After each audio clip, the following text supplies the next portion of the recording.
Assalamualaikum my YouTube family, welcome to my channel. So guys, I know आप लोग मेरे फजूल ब्लॉग से और मेरी रोती हुई स्टोरी सुन के बोर हो चुके हैं, लेकिन मेरे पास वही रोती स्टोरी है और कुछ भी नहीं है। अल्लाह इंशाल्लाह ज़रूर चेंज करेगा। ओके गाइस, मैंने बनाए थे मैगी नूडल्स। रात को मुझे लेट नाइट क्रेविंग हो रही थी और मैं बैठ के खाने के लिए। मैगी नूडल्स का तरीका ये था कि असल में मुझे करनी थी डाइट और मैं सोच रही थी कि मुझे कुछ भी नहीं खाना, लेकिन अगर मैं खाऊंगी भी तो पहले तो मैं ऑर्डर करने बैठ गई, लेकिन फिर मैंने सोचा नहीं, मुझे कुछ भी नहीं खाना। बातें ज़्यादा करनी थी, थोड़ा सा व्लॉग लंबा होगा, 6 मिनट्स ऑलमोस्ट। हाँ, तो मतलब मैं चाह रही थी आप लोगों से लंबी बात करना और मैं आप लोगों को बताऊं कि मैगी नूडल्स मैंने इस तरीके से बनाए। पहले मैंने पानी डाला, फिर मैंने सोचा बटर डाल दूँ, बटर नहीं डाला। मैंने कहा यार ये लिटरली बहुत ज़्यादा फैट्स हैं और इससे मैं मोटी हो जाऊंगी। और उसके अलावा फिर मैंने इसमें अचार डाला, बिकॉज़ मुझे स्पाइसी और खट्टा बहुत पसंद है। मैं ये खाती हूँ, मुझे इस तरह की चीज़ें बहुत पसंद है। और रात को जब मुझे क्रेविंग होती है, अच्छा फिर मैंने उसका ना सूप भी बना दिया था। तो ऐसा हुआ कि मैंने सूप सारा पी लिया, मेरा पेट भर के, नूडल्स वैसी की वैसी रह गई सारी। और मुझे अफसोस भी हुआ कि अब ये चीज़ ज़ाया होगी, लेकिन वो इतने ज़्यादा थे मुझसे ख़त्म भी नहीं किया जा रहे थे। तो मैं नेटफ्लिक्स पे स्टोरी का वेट कर रही थी कि कोई अच्छा सा सीज़न देखती हूँ। वीक हीरो जो था वो सबसे अच्छा सीज़न था उसमें, तो मैं उसी के दूसरे सीज़न का वेट कर रही हूँ, बट अभी तक आया नहीं है लिटरली। और मैं बहुत ज़्यादा बोर हो रही थी, रिमोट भी ख़राब हो गया था।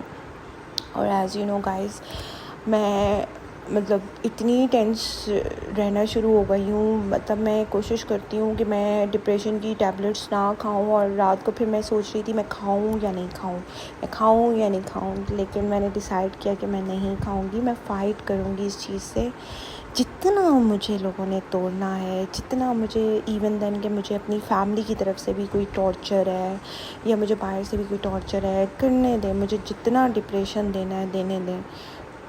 मैं बहुत फैड अप हो गई हूँ सब लोगों से। अब मुझे कोई फ़र्क नहीं पड़ता कि कोई मेरे बारे में क्या सोच रहा है, कोई क्या सोचेगा, कोई क्या बातें करेगा, कोई क्या उसके माइंड में रहेगा। मुझे किसी से कोई फ़र्क नहीं पड़ता कि कोई क्या करेगा। हाँ, चीज़ों को फेस करना थोड़ा सा मुश्किल होता है, बिकॉज़ ऑब्वियसली आप एक चीज़ के बीच में लटक रहे हो और आप ना आगे के हो ना पीछे के, और आप कुछ भी नहीं कर सकते।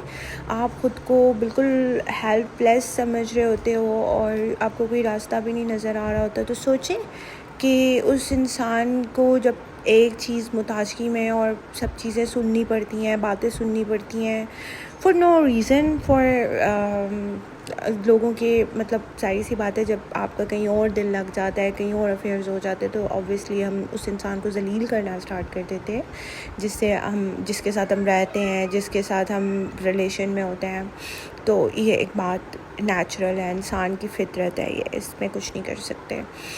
तो खैर, मैंने एक इंडियन सीज़न देखना था, लेकिन वो नहीं लगा, वो ऑन ही नहीं हुआ, तो इसीलिए फिर मैंने डिसाइड किया कि चलो ये वाला सीज़न देख लेते हैं। ये मैंने थोड़ी देर देखा और मुझे ये इतना कोई ख़ास पसंद नहीं आया, बट ठीक है, मैं इसको ज़रा फोकस करके देखूँगी तो मुझे पसंद आएगा। इसीलिए फिर आज के दिन बहुत ज़्यादा रात को रोते हुए भी गुज़रा, और यार मैं इतना रोना स्टार्ट हो गई हूँ, मेरी आई साइट इतनी वीक हो गई है गाइस, मैं आप लोगों को बता नहीं सकती। मतलब मुझे बिल्कुल ही धुंधला नज़र आना शुरू हो गया है। आप लोगों को, मैं जानती हूँ कि चीज़ों को फेस करना बहुत मुश्किल होता है और हम लोग हिम्मत हार जाते हैं। मैं जानती हूँ कि बहुत प्रॉब्लम्स होती हैं, आप उस शख्स को माफ़ भी नहीं कर पाते हो, क्योंकि एक शख्स जो आपको टॉर्चर कर रहा हो और चीज़ें कंटिन्यू रख रहा हो, जान के उसका टॉर्चर बढ़ता जाए, तो वो चीज़ें बहुत तकलीफ़देह होती हैं। मैं जानती हूँ कि ये चीज़ें बहुत तकलीफ़देह होती हैं, लेकिन अल्लाह ताला आपको किसी न किसी तरह से हिम्मत दे ही देते हैं। और यकीन माने कि ये जर्नी जो मैं आप लोगों के साथ, मतलब after my husband having affair, और मेरा उनसे अब टोटली कट ऑफ हो चुका है, बात नहीं करते हम लोग, और मैं डिवोर्स का वेट कर रही हूँ, जो कि इन प्रोसेस है। आप लोगों को पता है कि इतना मुश्किल है इन चीज़ों को फेस करना, और इतना मुश्किल है इन चीज़ों को देखना। मतलब मैं तो उस दौरा पे आके खड़ी हुई हूँ कि मैंने कुछ अपने डिमांड भी नहीं की, ना कुछ लिया, क्योंकि मुझे अपने अल्लाह पे भरोसा था। अल्लाह इंशाल्लाह मेरे लिए आसानियाँ बनाएगा, हर चीज़ मेरे लिए आसान करेगा। लेकिन मैं यही सोचती हूँ कि यार चीज़ें बहुत मुश्किल हो गई, तो मैं कुछ अपना टाइम रो के गुजार लेती हूँ और कुछ तकलीफ़ में गुजार लेती हूँ और कुछ ऐसे गुजार लेती हूँ। ऑफ़ कोर्स पेन ऐसी होती है कि बर्दाश्त नहीं हो रही होती, और कुछ टाइम ऐसा होता है कि मरने वाली हो जाती हूँ और सिर्फ ऑप्शन एक ही नज़र आता है कि मरना है। फिर अपने बच्चों को देखती हूँ, कहती हूँ नहीं यार अब ये चीज़ें नहीं हैंडल हो पा रही हैं, कोई बात नहीं, लेकिन मेरे बच्चे तो हैं, मुझे उनको तो देखना है, उनके लिए तो अपनी ज़िंदगी को मैनेज करना है। आई नो बहुत डिफ़िकल्ट है, ये मुश्किल होता है। खैर गाइस, आप लोगों से बातें शेयर करके दिल हल्का हो जाता है। मुझे कोई फ़र्क नहीं पड़ता कोई मेरे बारे में क्या सोचता है, बस अल्लाह मेरे साथ अच्छा है और आप लोगों की सपोर्ट की मुझे ज़रूरत है। प्लीज़ मेरा चैनल लाइक करें, सब्सक्राइब करें। अल्लाह हाफ़िज़।